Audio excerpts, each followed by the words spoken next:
বাংলার রাজনীতিতে সেই বাম আমল থেকে একটি শব্দবন্ধ চালু রয়েছে, ভোট করানো। এ ব্যাপারে জেলায় জেলায় সিপিএমের এক একজন ওস্তাদ ছিলেন। তৃণমূল জমানাতেও সেই ঐতিহ্য অমলিন থেকেছে। ফলে আসন্ন লোকসভা ভোটের আগে উত্তর ২৪ পরগনায় ভোট করানোর দুই ওস্তাদ গরাদের ভেতরে চলে যাওয়ার পর তৃণমূলের মধ্যেই আলোচনা এবং জল্পনা শুরু হয়েছে, যার মর্মার্থ জ্যোতিপ্রিয় মল্লিক এবং সন্দেশখালীর শেখ শাহজাহান না থাকায় ভোটে কী হবে। দক্ষিণ ২৪ পরগনা নিয়ে অবশ্য তৃণমূল অনেকটাই নিশ্চিন্ত।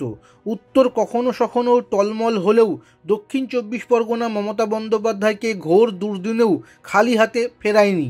একদা তৃণমূলকে দলের অন্দরেই অনেকে রসিকতা করে দক্ষিণ কলকাতার পার্টি বলতেন, কারণ দলের সর্বোচ্চ নেত্রী মমতা বন্দ্যোপাধ্যায়ের লোকসভা কেন্দ্র দক্ষিণ কলকাতা এবং তার হাত ধরেই দলের উত্থান।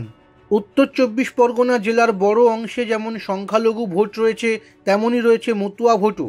পাশাপাশি কামারহাটি থেকে কাকিনাড়া পর্যন্ত বিপুল অংশে হিন্দিভাষী ভোটও রয়েছে।